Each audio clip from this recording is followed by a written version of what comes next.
Chapter 3 principles of inheritance and variation. ഇപ്പോൾ first നമുക്ക് എന്താണ് ഹെറിഡിറ്റി നോക്കാം. ഹെറിഡിറ്റി എന്ന് പറഞ്ഞാൽ എന്താണ്? അതായത് the tendency of young ones to resemble their parent is called heredity. അതായത് ആ കുട്ടികൾക്ക് അവരുടെ അച്ഛനമ്മയുടേതായിട്ടുള്ള ഒരു റിസംബ്ലൻസ് കാണിക്കുന്നതിനെയാണ് പാരമ്പര്യം എന്ന് പറയുന്നത്. ഇപ്പോൾ ഉദാഹരണം പറയുകയാണെങ്കിൽ ടൈഗേഴ്സ് അവരുടെ ടൈഗേഴ്സിന്റെ പോലെ തന്നെ സിമിലർ ആയിട്ടുള്ള ടൈഗേഴ്സിന് അടുത്ത ജനറേഷനിൽ ഉണ്ടാക്കുന്നു. ഇതാണ് പാരമ്പര്യം എന്ന് പറയുന്നത്. ഇനി ഇൻഹെറിറ്റൻസ് എന്ന് പറഞ്ഞാൽ എന്താണ്? ഇൻഹെറിറ്റൻസ് എന്ന് പറഞ്ഞാൽ അവരുടെ പാരന്റ്സ് എന്ത് ചെയ്യും, പാരന്റ്സിലുള്ള കുറച്ച് ക്യാരക്ടേഴ്സ് അവരുടെ കുട്ടികളിലേക്ക് പാസ് ചെയ്യുന്നതിനെയാണ് ഇൻഹെറിറ്റൻസ് എന്ന് പറയുന്നത്. അപ്പൊ ഇൻഹെറിറ്റൻസ് എന്ന് പറയുന്നത് it is the basis of heredity. അതുപോലെ വേരിയേഷൻ എന്ന് പറഞ്ഞാൽ എന്താണ്? അതായത് വേരിയേഷൻ എന്ന് പറഞ്ഞാൽ പാരന്റ്സിൽ നിന്ന് എത്രത്തോളം ഡിഫറെന്റ് ആണ് ആ ഒരു കുട്ടി, അതിനെയാണ് വേരിയേഷൻ എന്ന് പറയുന്നത്. അപ്പൊ ജെനറ്റിക്സ് എന്ന് പറഞ്ഞാൽ എന്താണ്? ഈ ഹെറിഡിറ്റിനെ പറ്റിയും വേരിയേഷനെ കുറിച്ചൊക്കെ പഠിക്കുന്ന ഒരു biological it's A branch of science എന്ന് പറയാം. എന്ത് ഈ ഒരു ജെനറ്റിക്സ് എന്ന് പറയുന്നത്. ഓക്കെ, ഇനി ഓഫ്സ്പ്രിങ് എന്ന് പറഞ്ഞാൽ എന്താണ്? ഓഫ്സ്പ്രിങ് എന്ന് പറഞ്ഞാൽ സെക്ഷൽ റീപ്രൊഡക്ഷന്റെ ഫലമായി കിട്ടുന്ന ഇൻഡിവിജ്വൽസിനെയാണ് ഓഫ്സ്പ്രിങ് എന്ന് പറയുന്നത്. അതേ സമയത്ത് അസെക്ഷൽ റീപ്രൊഡക്ഷനിൽ നിന്ന് കിട്ടുന്ന പ്രൊഡക്റ്റിനെയാണ് ക്ലോൺ എന്ന് പറയുന്നത്. ക്ലോൺ എന്ന് പറയുമ്പോൾ ആ പാരന്റ്സിന്റെ കറക്റ്റ് കാർബൺ കോപ്പി ആയിരിക്കുള്ളൂ. ഓക്കെ, ഇനി അടുത്തത് variation in sexual reproduction. Okay, അപ്പോൾ a number of new varieties were produced through artificial selection. Artificial selection വഴി നമുക്ക് പല വെറൈറ്റിയിലുള്ള ഇത് ഉണ്ടാക്കാൻ സാധിക്കും. ഇപ്പൊ അതിന് എക്സാമ്പിൾ പറയുകയാണെങ്കിൽ സഹിവാൽ കൗ ഇൻ പഞ്ചാബ്, അതൊരു വെൽ നോൺ ഇന്ത്യൻ ബ്രീഡാണ്. നമ്മൾ ആർട്ടിഫിഷ്യൽ സെലക്ഷൻ വഴി ഉണ്ടാക്കിയതാണ് അത്. Okay, our early human had very little idea about scientific basis of variation. അത് സ്വാഭാവികം, ഏർലി ഹ്യൂമൻസിന് എന്താണ് ആ ഒരു സയന്റിഫിക് ബേസ് ഓഫ് വേരിയേഷനെ കുറിച്ചുള്ള അറിവ് എന്ന് പറയുന്നത് വളരെ കുറവാണ്. ഇനി ഇമ്പോർട്ടന്റ് കാര്യത്തിലേക്ക് നമ്മൾ പോവുകയാണ്. Mendel's law of inheritance. Gregor John Mendel ആണ് എന്ത് ഫാദർ ഓഫ് ജെനറ്റിക്സ് എന്നറിയപ്പെടുന്നത്. ഈ ഒരു Gregor John Mendel was an Austrian monk and who lived in the monastery at Brunn in Austria.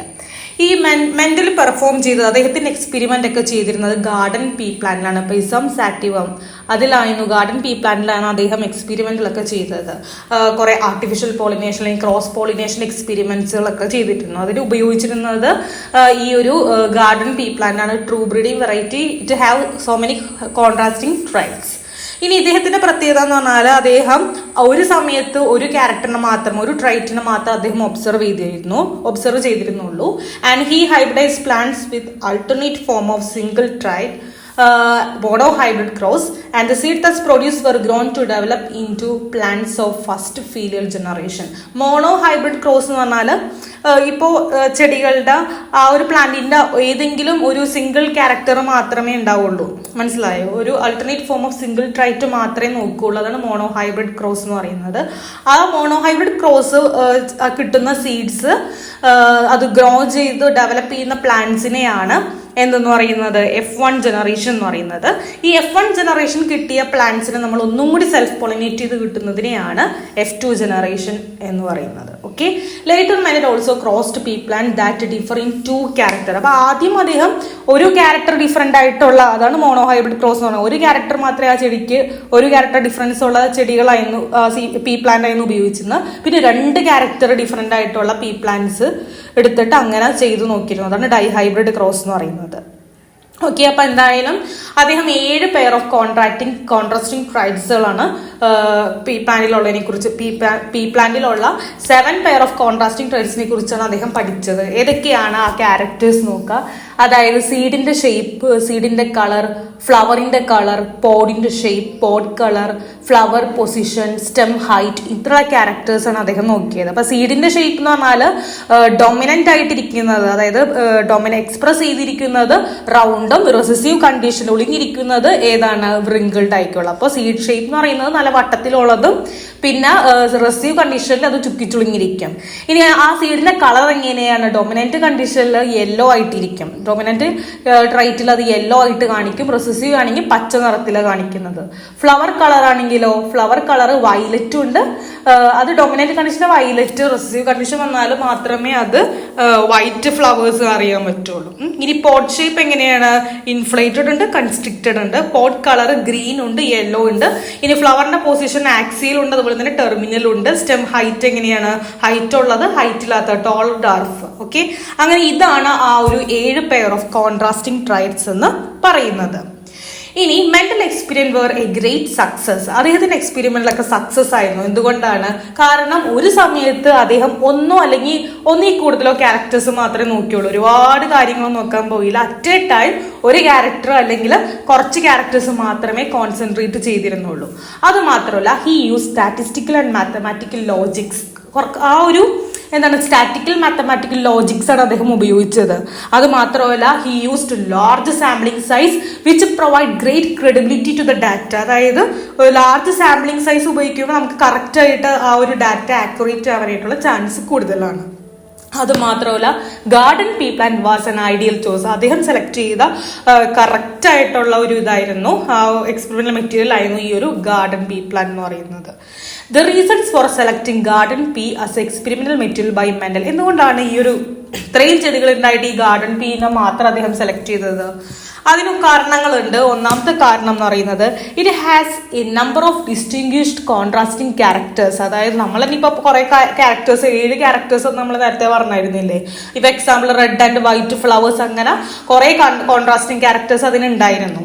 ഇനി അത് മാത്രമല്ല, artificial cross pollination can be easily done. ഈ ഒരു പീ പ്ലാന്റിനെ സെൽഫ് പോളിനേറ്റ് ചെയ്ത് ക്രോസ് പോളിനേറ്റ് ചെയ്തൊക്കെ എടുക്കാൻ വളരെ എളുപ്പമായിരുന്നു. അത് മാത്രമല്ല, hybrid plant obtain from cross pollination is also fertile. ഈ ക്രോസ് പോളിനേഷൻ വഴി കിട്ടുന്ന ഹൈബ്രിഡ് പ്ലാന്റ് വരെ ഫെർട്ടൈൽ ആയിരുന്നു. ഓക്കെ, പിന്നെ ഇതിന്റെ ലൈഫ് സൈക്കിൾ എന്ന് പറയുമ്പോൾ കുറച്ച് സമയത്തേക്കുള്ള ഇതിന്റെ ലൈഫ് സൈക്കിൾ. അപ്പൊ ഷോർട്ട് ഡ്യൂറേഷൻ ആണ് അതിന്റെ ലൈഫ് സൈക്കിൾ എന്ന് പറയുന്നത്. കുറെ നമ്പർ ഓഫ് ഓസ്പ്രിങ്സ്, കുറെ ചെടികൾ അതിൽ നിന്ന് ഉണ്ടാവുകയും ചെയ്യും. അപ്പോൾ അത്രയും ഇതുള്ളത് കൊണ്ടാണ് അദ്ദേഹം ഈ ഒരു ഗാർഡൻ പീനെ അദ്ദേഹം എക്സ്പെരിമെന്റൽ മെറ്റീരിയൽ ആയിട്ട് ഉപയോഗിച്ചത്.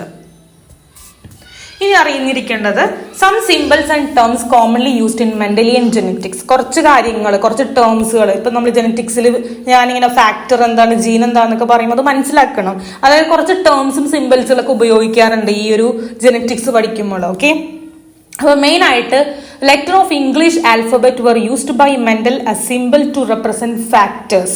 അതായത് which are now known as gene. നമ്മൾ ജീൻസ് എന്ന് പറഞ്ഞ് കേട്ടിട്ടില്ല. ഈ ജീൻസിന് അന്ന് ഫാക്ടേഴ്സ് എന്നായിരുന്നു അറിയപ്പെടുന്നത്. ഓക്കെ, അപ്പൊ അദ്ദേഹം ഈ ഒരു ജീൻസ് അല്ലെങ്കിൽ ഈ ഒരു ഫാക്ടേഴ്സിനെ റെപ്രസെന്റ് ചെയ്യാനായിട്ട് അദ്ദേഹം ഇംഗ്ലീഷ് ആൽഫബറ്റ്സ് ആണ് ഉപയോഗിച്ചത്. ഇപ്പൊ ഉദാഹരണം പറയുകയാണെങ്കിൽ, ഈ ഒരു ചെടിയുടെ ഡൊമിനന്റ് ക്യാരക്ടർ, അതായത് ആ ചെടിയിൽ നിന്ന് എക്സ്പ്രസ് ചെയ്തിരിക്കുന്ന ക്യാരക്ടർ കാണിക്കാൻ വേണ്ടി അദ്ദേഹം ക്യാപിറ്റൽ ലെറ്റർ ആണ് ഉപയോഗിച്ചത്.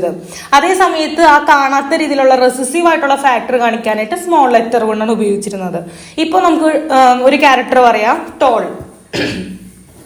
ടോളിന് അദ്ദേഹം എന്താണ്, ആ ടോൾ എന്ന് പറയുമ്പോൾ നല്ല പൊക്കമുള്ളത്, അതൊരു ഡൊമിനന്റ് ആയിട്ടിരിക്കുകയാണ്. അപ്പൊ അതിനെ കാണിക്കാനായിട്ട് അദ്ദേഹം ക്യാപിറ്റൽ ടി ആണ് ഉപയോഗിച്ചത്. പക്ഷെ പൊക്കമില്ലായ്മ, ഡാർഫിന് അദ്ദേഹം എന്ത് ചെയ്തു, സ്മോൾ ടി ഉപയോഗിച്ചിട്ടാണ് റെപ്രസെന്റ് ചെയ്തത്. ഓക്കെ, ഈ ഒരു മെന്റലിയൻ ജെനറ്റിക്സിന്റെ പ്രത്യേകത എന്ന് പറഞ്ഞാൽ എപ്പോഴും ഡോർഫിനേക്കാൾ അല്ലെങ്കിൽ റെസസീവിനേക്കാളും കൂടുതൽ എപ്പോഴും ഇതായിട്ട് മുകളിലിരിക്കുന്നത് ഡോമിനന്റ് ആയിട്ടിരിക്കുന്ന രീതിയിലായിരിക്കും. അതായത് the garden pea tall character ആയിരിക്കുള്ളൂ, ഡോർഫ് ക്യാരക്ടറിനേക്കാളും ഡോമിനന്റ് ആയിട്ടിരിക്കുന്നത്. ഓക്കെ.